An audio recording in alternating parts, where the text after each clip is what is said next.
Doctor ইউনূসের VIP protocol এবং SSF প্রোটোকলের উপরে বিএনপি সরকার হাত ঢুকিয়ে দিয়েছে, রশি ধরে টান দিয়েছে সরকার। কারণ আমরা দেখলাম ডক্টর মোহাম্মদ ইউনূসের ভিভিআইপি মর্যাদার মেয়াদ 1 বছরের জায়গায় 6 মাস করেছে সরকার।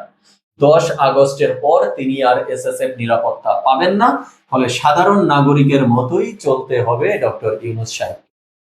এই সংবাদ দেখার পর আমার কাছে অবিশ্বাস্য মনে হয়েছে, অনেকটা হতবাক হওয়ার মতো, যে তারেক রহমানের সরকার, এই বিএনপির সরকার ডক্টর ইউনূসের ডিসিশনের উপরে হাত দিয়েছে। এটা কি আদৌ সম্ভব? কারণ এই তারেক রহমানের বিএনপির সরকার গঠন হওয়ার পর যেভাবে একের পর এক ডক্টর ইউনূসকে পুরস্কৃত করছিল, মনে হচ্ছিল ডক্টর ইউনূসের সাথে বিএনপির সরকারের একটা জটিল কঠিন প্রেমের রসায়ন তৈরি হয়েছে। ডক্টর ইউনূসের 133খানা অধ্যাদেশের মধ্য থেকে প্লাস মাইনাস 120টির মতো অধ্যাদেশ বিএনপি সরকার আইনে পরিণত করে দিয়েছিল। কেবলমাত্র আওয়ামী লীগের রাজনৈতিক কার্যক্রমের উপরে নিষেধাজ্ঞা, বিচার বিভাগের স্বাধীনতা, গুম খুন, এরপরে মানবাধিকার বিষয়ক যে অধ্যাদেশ, দুর্নীতি বিষয়ক যে অধ্যাদেশ, এই ইম্পর্টেন্ট এবং জটিল কঠিন অধ্যাদেশ কয়েকটা ব্যতীত বাকি সব বিএনপির সরকার চোখ বন্ধ করে আইনে পরিণত করে দিচ্ছে।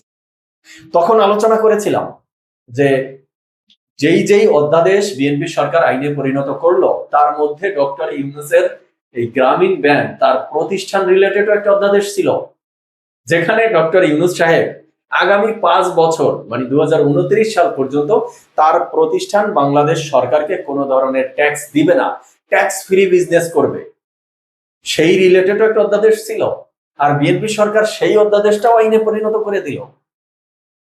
তো এত প্রেমের সম্পর্ক, গভীর প্রেমের সম্পর্ক, যেখানে ডক্টর ইউনূসের একজন উপদেষ্টা খলিলুর রহমানকে এই বিএনপির সরকার পররাষ্ট্র মন্ত্রণালয়ের দায়িত্ব দিয়ে দিল, সেই জায়গায় এই বিএনপি সরকার এই ধরনের একটা দুঃসাহস দেখাতে পারলো। ডক্টর ইউনূস সাহেব কত আশা করে, ভরসা করে, কত স্বপ্ন নিয়ে পরবর্তী 1 বছরের জন্য নিজেকে নিজে ভিআইপি ব্যক্তি হিসাবে ঘোষণা করেছিলেন, এসএসএফ প্রোটোকল নিয়েছিলেন, আর সেটা বিএনপির সরকার আটকে দিল, কমিয়ে দিল। দর্শক শ্রোতা, আজকে এই বিষয় নিয়েই কথা বলবো। চলুন direct hit the point. Hit the point number 1-এ আসি, ঘটনা প্রসঙ্গ। নিশ্চয়ই দর্শক শ্রোতা আপনাদের স্মরণে আছে, ডক্টর ইউনূস সাহেব এই প্রধান উপদেষ্টার দায়িত্ব ছাড়ার ঠিক একদিন আগে নিজেকে অতি গুরুত্বপূর্ণ ব্যক্তি, ভিআইপি ব্যক্তি হিসাবে ঘোষণা করে গেছেন, এবং তা আবার পরবর্তী 1 বছরের জন্য তাকে এসএসএফ প্রোটোকল দিতে হবে, ভিআইপি ব্যক্তি হিসাবে গ্রহণ করতে হবে। এবং এই অধ্যাদেশ অতি গোপনীয় ছিল, কনফিডেন্সিয়াল ছিল, কেউ জানতো না। দেশের এত মিডিয়া, কোনো মিডিয়া জানতো না যে এমন একটা অধ্যাদেশ ডক্টর ইউনূস সাহেব করে গেছে। হ্যাঁ, এই হলো সেই ডক্টর ইউনূস সাহেব যিনি 18 মাস ক্ষমতায় থেকেছেন, 18 মাস ক্ষমতার স্বাদ ভোগ করেছেন, নিজের প্রতিষ্ঠানের 666 কোটি টাকা ট্যাক্স দেননি, মওকুফ করে নিয়েছেন। পরবর্তী 5 বছর ট্যাক্স দিবেন না সেই লাইসেন্সও নিয়ে নিয়েছেন। পরবর্তী 1 বছর তাকে আবার প্রোটোকল দিতে হবে, সেই আইনও নিজে নিজে বানিয়ে নিয়েছে। মানে বিশ্বে এমন কোন নজির আছে কিনা যে বিশ্বের কোন নেতা ক্ষমতা হস্তান্তরের আগের দিন গোপনে গোপনে নিজেকে ভিআইপি ব্যক্তি ঘোষণা করে নিজে, তা আবার পরবর্তী 1 বছরের জন্য? আমার জানা নেই, কিন্তু বিশ্বে কোথাও না থাকলেও ডক্টর ইউনূস একজন আছে, অনলি ওয়ান, তার পক্ষে সবই সম্ভব। তো এই তো ছিল ঘটনা। এর পূর্বে একটা আলোচনায় বলেছিলাম, বিএনপির সরকার যেভাবে ডক্টর ইউনূসকে একের পর এক পুরস্কৃত করতেছে, না জানি ডক্টর ইউনূস সাহেব তো 1 বছরের ভিআইপি প্রোটোকল চেয়েছিল, বিএনপি সরকার এটা বাড়িয়ে আবার 2 বছর না করে দেয়।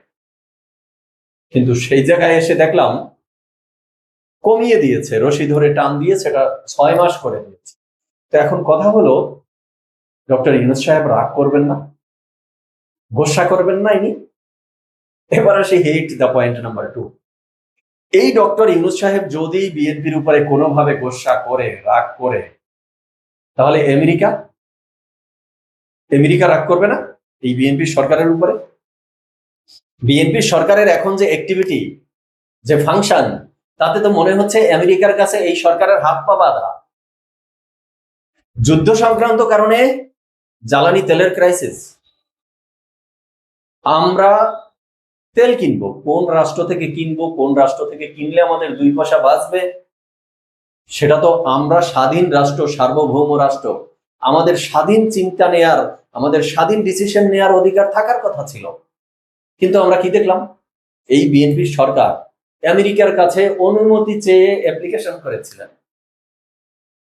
হুজুরের কাছে বিনীত নিবেদন এই যে আমরা যুদ্ধ পরিস্থিতির কারণে বিপদে পড়ে গেছি, বিভিন্ন রাষ্ট্র থেকে একটু তেল কিনতে চাই, হুজুর আপনি যদি একটু অনুমতি দেন, আপনি যদি আপনার কৃপা, স্বাধীন রাষ্ট্র আমরা, সার্বভৌম রাষ্ট্র, আমেরিকার কাছে আমাদেরকে অ্যাপ্লিকেশন করতে হয়, অনুমতি নিতে হয়। আমেরিকা আমাদেরকে 60 দিনের জন্য অনুমতি দেয়, কল্পনা করা যায়? আর আমেরিকার কাছে আমাদের দেশটাকে এই যে বিক্রি করে দিয়ে গেছে, বা আমাদের দেশটাকে আমেরিকার একটা দাসত্বে পরিণত করলো, বা আমেরিকাকে আমাদের দেশের অভিভাবক বানিয়ে দিয়ে গেল এই ডক্টর ইউনূস সাহেব। এবং সেই ইউনূস সাহেবের সাথে বিএনপির দহরম মহরম সম্পর্ক, জটিল কঠিন প্রেমের রসায়নের সম্পর্ক আমরা দেখছি। যাই হোক, এখন পয়েন্টে আসি যে ইউনূস সাহেব যদি রাগ করে, গোসা করে বিএনপি সরকারের উপরে, তাহলে আমেরিকাও রাগ করবে।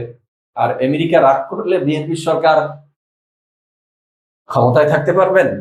পরিস্থিতি থেকে যা মনে হচ্ছে তাতে তো মনে হচ্ছে যে আমেরিকার দাসত্ব আসলে এই সরকারকে করতে হবে। এবার আসি হিট দ্য পয়েন্ট নাম্বার 3। এই যে তাকে 1 বছরের জায়গায় 6 মাসের ভিআইপি প্রোটোকল দিলেন, 10 আগস্ট তার এই এসএসএফ নিরাপত্তা শেষ হয়ে যাচ্ছে, তাকে সাধারণ নাগরিকের মতোই চলতে হবে। তো 10 আগস্টের পরে ডক্টর ইউনূস সাহেব কি দেশের বাইরে চলে যাবেন, না দেশে থাকবেন? এই ডক্টর ইউনূসই না বলেছিল যে এই দেশের জনগণ তাকে এত ভালোবাসে, এত ভালোবাসে যে তাকে 50 বছরের জন্য ক্ষমতায় চাচ্ছে। তাহলে তো ডক্টর ইউনূসের দেশে থেকে যাওয়া উচিত। এসএসএফ নিরাপত্তা ব্যতীত এই দেশের ভালোবাসা নিয়ে এই দেশের মানুষের পাশে তার দাঁড়ানো উচিত।